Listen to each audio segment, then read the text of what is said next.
Hey there, my Tyler Perry ZATIMA fans. It's your girl Barbie J here, doing a quickie video about episodes 5 and 6 and all the hoopla that's going on with everybody blaming who's wrong and who's right. Is it Fatima? Is it ZAC? And we even had Duvall getting us riled up because he put out there, who do y'all think was wrong? And then he put out something else saying, how could ZAC be wrong? He didn't sleep with the girl, and all of that. So I said, well, let me do this quick and tell my feelings and what I'm thinking. So I looked up the definition of communication, and it says the imparting or exchanging of information or news. Okay, we got that. We all know that one, right? So what is the definition of verbal communication? In the literal sense, verbal communication is oral communication with words that you or others speak out loud. And this is what was missing. Fatima wasn't speaking out loud.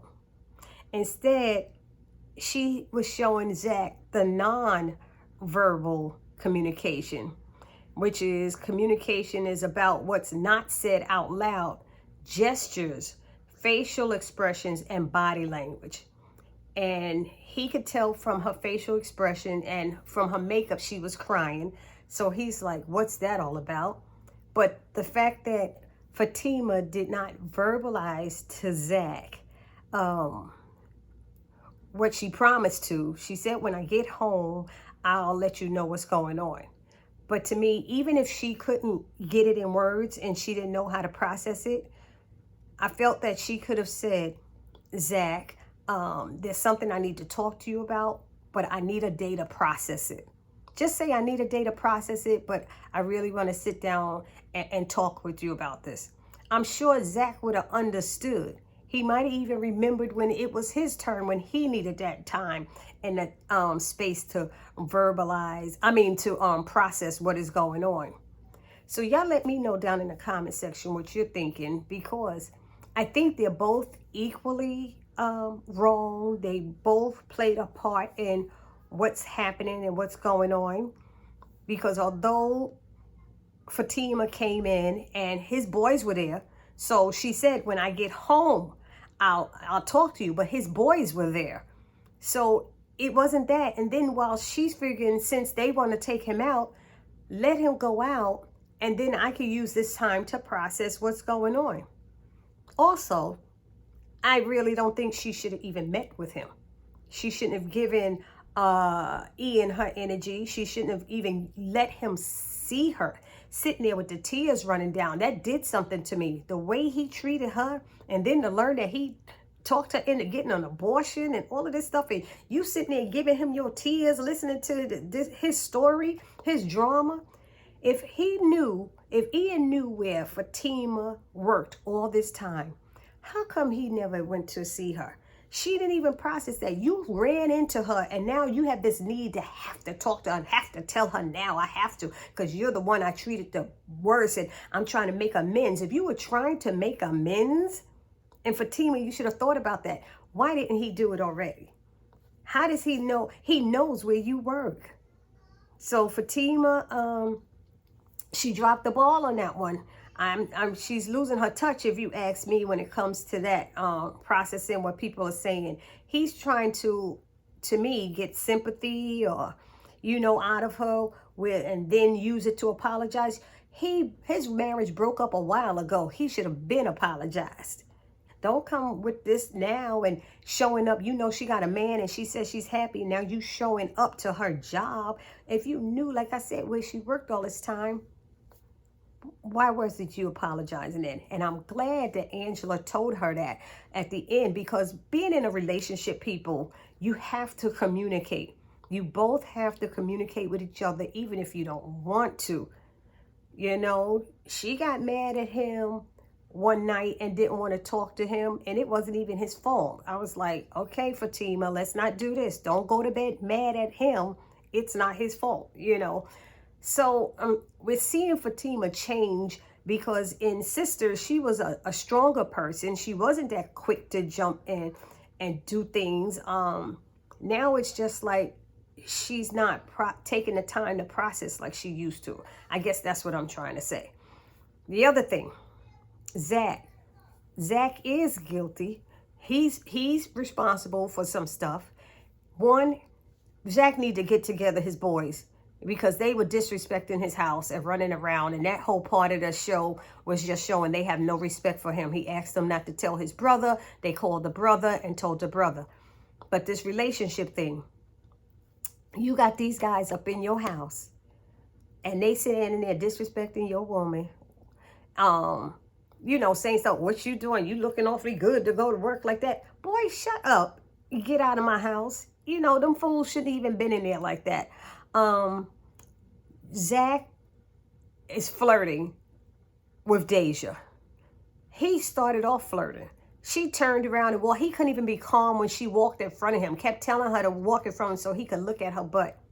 And not one time, like I said in my other review, did he say that he had a woman, that he lived with somebody, that anything. He never made it known.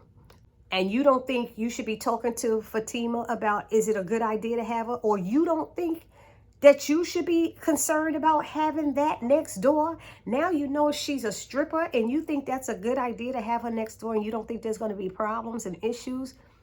She's going to come at him because she said, I'll get you your rent one way or the other, when she saw him out there and he had the keys and gave it to her. But then ZAC was basically flirting with the real estate agent, because how come she didn't know that he had a woman? She came the day before. Here it is the next day, and she's thinking he's gay. Whatever this thing Nathan was doing, however they did that, and say his partner, he need permission from his partner. He trying to show that he the man and I don't need to talk to my woman. Yes, you do, ZAC. And that's going to be a problem. If you ask her to move in with you, this is our house. Our house. So that means we, two people, make a decision. We make a decision. And that's where he's messing up again. So he's at fault with that. He's at fault with talking out there to Deja and then following her butt. She said, you going to look at me? He's like, maybe. And then he looks at her and said, I'm coming back. He follows her booty back in there. And then he's staring at her and she's staring at him while they dance, while she does her dance. And the next thing you know, Bryce is coming to get him. His shirt is off. Forget the part that he was dancing behind her and while she was doing him a special private dance in public. So communication is key in relationships. And in ZAC and Fatima's situation, they both failed in communicating with each other, and they both are responsible for what's going on right now. And lastly, ZAC really is upset because his boys peeped it. His boys saw it after he said, she's number one. She's the one. That's who I want. And I'm in love with her. And they were laughing at her. Them boys don't want him to be happy. He needs to remove himself from them. They don't want him to be happy. They told him they're going to lose another one. Or as somebody else wrote on my page, a wingman. They're going to lose a wingman. It's terrible. It's terrible. And hanging with those type of guys, ZAC will never grow. He's going to keep falling back. I think he needs to hang with somebody like Bryce, but who knows what's going to happen with Bryce, because I know there's something off. Usually when Fatima's spidey senses is tingling, there's something going on.